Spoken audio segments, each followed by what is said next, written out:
All right, guys, today we're taking a look at the Opal compressor with a de-esser built in. This particular model is the BSS DPR 422.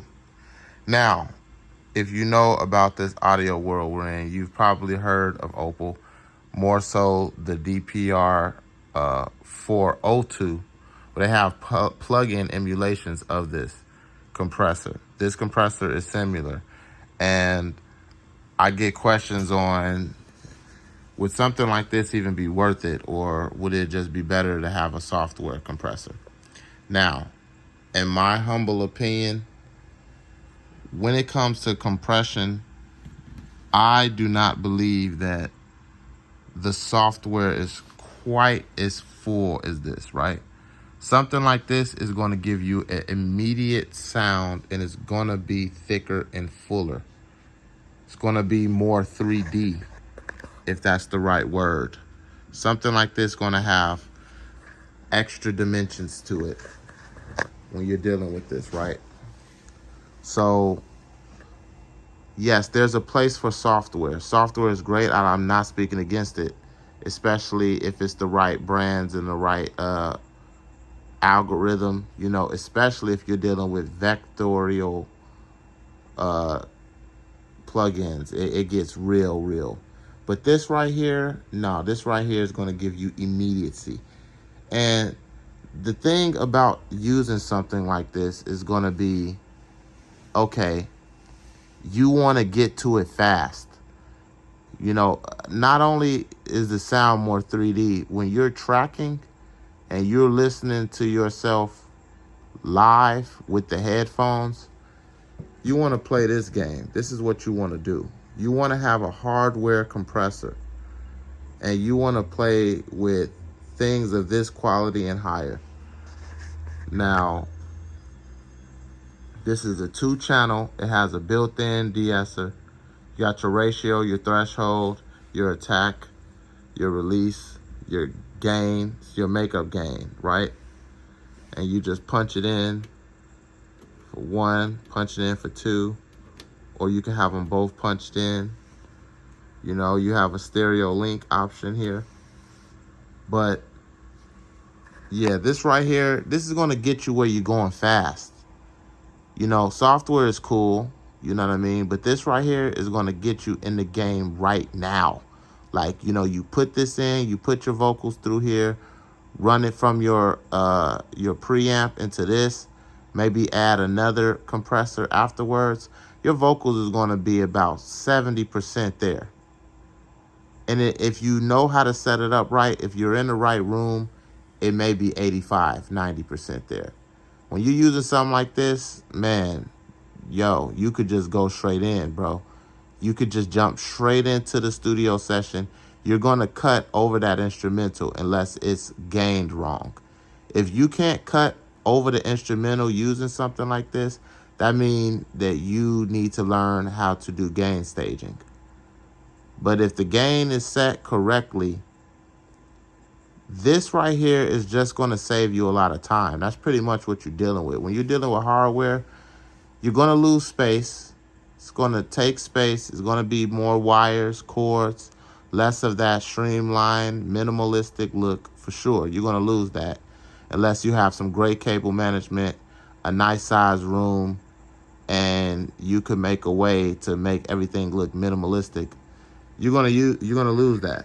But what you're going to gain is just set and go. Something like this, you just ready to go. You turn it on, everything's already connected, open your session, you get the track that you're using pulled up, and that vocal is just gonna come all the way through before you lay one effect over it, should I say, excuse me. Before you put one effect on it, you're already gonna be sounding pretty decent.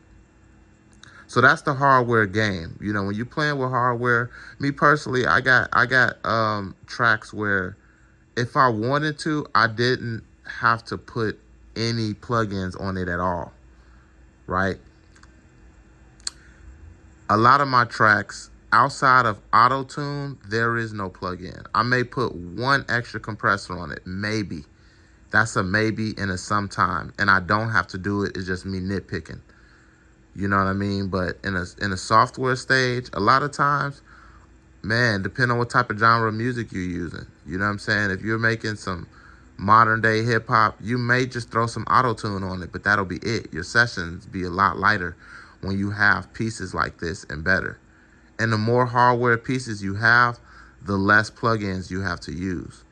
You know what I mean? If you got something like a Art VLA and LA2A or LA2A clone, you run that VLA out of that, man, run out of there into that LA2A clone.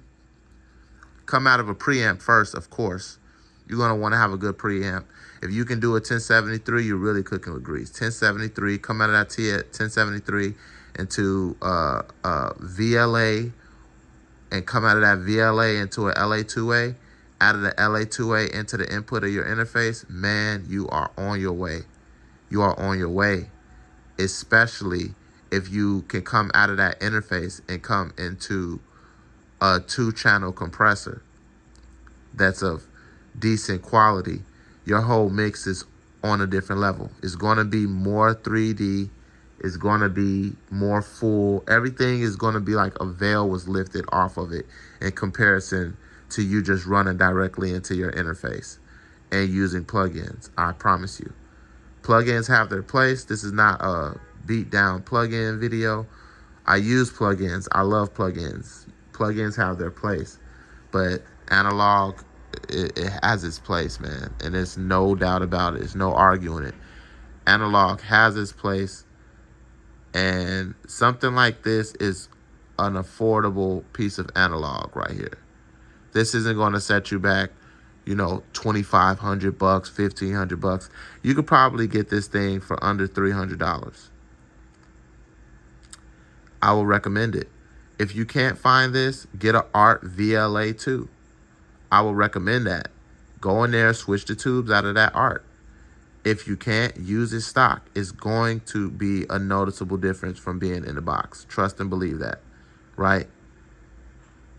You want to come out of a real preamp into a real hardware compressor. Preferably 2 hardware compressors, preferably. You got a good mic with that type of a vocal chain, you are on your way. You get a 2-channel compressor to put at the end of that mix, and you're going to be very happy with having that compressor on your bus. So, food for thought. This has been the Opal BSS422 compressor unit from the early 80s. Does its thing, guys. Does its thing. No, it's not a Shadows Hill or, you know, anything like that. But it does its thing. And a lot of these compressors do not have any videos explaining them or saying anything about them, you know. There's the back. You got your input, output, XLR. You got send and returns on this. As you can see, flip that. You got your sends and returns on each channel. 2 channels. Nice unit, guys. Nice unit. Don't be careless with it, because you can break it. You can break it. It's not an indestructible piece. But if you treat it good, it'll treat you good. And I got a lot of serious work done with this, you know. So, signing out, Premium Productions. Like, comment, subscribe. It really helps the channel. And I could bring more secret vintage gems to you and tell you more about how to think about coming at the mix. Because the mix has gotten very overcomplicated. Vocals have gotten very overcomplicated, where you're thinking way too hard. And that's the thing about plugins. They're great, but you will look up and have 15 plugins on your vocals. You'll look up, have 9, 10 plugins on your master bus. And across your whole session, you may have 40 plugins. You're doing a lot of thinking, a lot of moving. With hardware, you're not going to do that. You're going to get that sound way faster. You're not going to have 40 hardware pieces. you're going to get the sound you are looking for with about 3, right? 2 compressors and a preamp. You should be on your way. Everything else, slap some auto-tune on that thing if that's the genre you're in.